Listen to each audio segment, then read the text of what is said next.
Well, boys, I pulled over for a bathroom break and doing my walk around. I realized there's really not a lot of videos out there about these 8.1s, how they tow. So that's what this video is going to be about. I'm going to do a walk around and then we'll go get on the freeway and I'll show you. There's a bit of rolling hills out there, so I'll show you how she tows.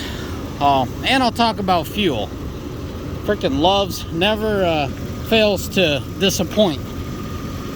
I know this channel is about diesel, but this 8.1 is quite the engine, so figured I'll share it with you. Some guys just don't want to run a diesel. Anyways, as you can tell, I put on a pretty good cooler, tranny cooler. I'll show you my temps. Absolutely phenomenal. If you're new to the channel, I did a review about this, but I'll go real quick about it. Did the basics, you know, went through my braking system, went through the tranny. Obviously got me some tires. You can tell this thing's really filthy, guys. I keep my stuff clean. Why is it this filthy? Because I had fun. I had the camper parked, and the host of the campsite was telling me there's hundreds of acres of trail riding. So what do you think I did? Took my camper out there and it was a blast. We absolutely had a blast out there. If you're local, Elk Ridge, my good old boy Tim out there, he small family owned little campsite. He's done himself well. He's set it up right, greets and treats all his customers with respect, you know, the visitors. So anyways, there we go, boys. 2500 suspension. Absolutely love these leaf springs. It's an auto ride, but I think the system's kind of failing. I feel like I used to be more level, but anyways, in a matter of time, when I have some time, I will throw some airbags, good old Firestone airbags, and some Bilstein shocks. In the comment section, let me know if you guys had good luck with these auto rides. I feel like it's there, and I could hear the air compressor through here, so I'm guessing the vent tube is it's taking air up from the probably the back quarter panel or something, because I could hear it from here. Anyways, here's my tranny temp. Absolutely love it. It kind of hangs out at $150 right now. We're at a standstill, so it kind of budged a bit, but because the fan is mechanical, I could sit here, give it a little bit more rubs, and because it moves more air, I could literally watch it fall here in a minute. But that's where it's at. You know, this is phenomenal. It's 85 degrees outside, so it's not super hot, but it ain't cool either. So give that for what it is. We all know them gauges are not very accurate. So let's go for a little pull with me, and y'all can see for yourself. I ran Chevron fuel for my first tank on this trip, and then I fueled up at Costco, and I really didn't feel a difference in the way this truck performed. Now, as soon as I put some hold on, make sure you got that rolling. As soon as I put in some Love's fuel here, as you can tell, 61 miles ago, man, what a joke. Love's, y'all, I don't know what's up with you guys. In the Pacific Northwest, your fuel absolutely sucks. Diesel, you guys have cost me 2 sets of injectors, and you wouldn't own up to it. And now gasoline, okay? I don't have much vehicles that run gasoline, so don't really have the experience. But when you're towing, guys, stay away from Love's fuel. Absolutely worthless. So first thing that goes, obviously I don't have a miles per gallon meter. I do it the old school, right? You top it off, you knock it, you know, reset it, and go do your mileage until your next fuel up. But what absolutely stands out to me with this Love's fuel is the vehicle doesn't have the low end. So these kind of hard to tell in this video, but the rolling hills, the small rolling hills would never be affected, or this vehicle wouldn't be affected by it. But now with this Love's fuel, it's having a hard time maintaining it, you know, holding the gear. That's probably not the most ideal thing to keep the tranny in overdrive or whatever, but I let the computer do its thing. I put it in tow haul. So yeah, my boy at Black Bear, what's his name? Shoot, Justin, man, God bless you. You got these things down. This truck has been tuned by Black Bear, the GM community, and the guys at they know what's up.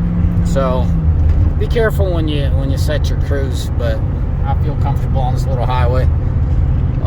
As you can tell, there's really not a whole lot of an uphill here. Truck's having a hard time maintaining speed in a way, but it excelled a little. Anyways, just follow along here with me. I was about 30% into the throttle as we got up on the highway there, and you kind of saw me do a gradual excel. I wasn't, gonna bury my foot in it. The tuning just does it phenomenally. It just keeps that tranny locked up, and it's performing like a newer rig would. I'm not doing anything. I'm not slowing it down. I'm not excelling, not with the pedal or the cruise control. More or less, I think I set it at 65 or 66, one of those two. But as you can tell, once it downshifts, obviously it unlocks the torque converter. Once it grabs the gear and starts going, it locks up the torque converter phenomenally, man. This is phenomenal. I don't know how accurate my gauge is. It moves a little. Seems like it's moving about 10-15 degrees. But I really wish I had my OBD2 plugged in, and I want to see what the computer's actually showing. As you could tell, it grabbed the gear or the overdrive, and it's phenomenal. It really is. If you got an 8.1 and you tow anything, for the curious ones, when this thing's empty, it's about 7,000 pounds. Yeah, see, it just keeps downshifting. It wouldn't do that before this last fuel up. For the curious ones on that camper, when it's empty at 7,000 pounds, probably about an hour ago, I had all the tanks full. I dropped the tank 64 miles ago. What I mean by dropped, drained all the tanks out, because I'm leaving camp. I'm not going into camp. Anyways, so 7,000 pounds, 30 feet, and the truck really didn't seem to mind. It held the gear a lot more, and you guys know how much fluid weighs. So after dumping the tanks and after putting in this fuel, it's bizarre. It's really sad, the quality of fuel that Love's puts in their tanks, I guess. Whatever. I might get an email from Love's, but who cares? I'm just trying to save you guys a headache, save your money, go elsewhere. I'm really disappointed with Love's. Anyways, so there you have it. That needle right there, just on the tranny, is not really moving a whole lot. On my way to camp, I was maintaining more like 66, 68, and it was early 90s on the temperature outside. Well, 10 plus ambient temperature hotter, a little more on the pedal, and the tranny seemed to float about 175, 180. Unlike right now, it's 155, 160s at this point where it's at. Coolant seems like it went down a little bit since we've got on the interstate, got a little bit better flow. Very important, guys. Keep your radiator clean. The one owner dude that owned this vehicle before me, seems like that he put a fresh radiator in here because they look brand new. I put my nose in there. So yeah, that cooler on that tranny is an absolute must. You could put your hands on the inlet of the oil. It's really piping hot, the side of the radiator. But on the outlet, it's still hot, but it's not piping hot. It really surprised me. Probably about a minute before I started recording, kind of poked through the grill of the radiator up front, and I was really surprised. Wish I had a thermo gun, like a laser gun, to show you guys on camera. I thought about that. I'm like, what am I going to show these guys? Hot and not hot? It's kind of pointless. But if you're out there, get yourself that external. Pretty much replace the factory one. Well worth the money, and absolutely must. I can't imagine going somewhere, actually going through a gnarly pass, being north of 85 ambient temperature. When else do you go camping besides out in the summer, right? So you could expect the pass being 95, 100. And if you don't have one of them coolers, you're really shortening the life of your tranny. Anyways, boys, this is it. Really small rolling hills. It's kind of hard to tell in this video. The rolling hills. In any video don't do it justice. Like right now, I think we got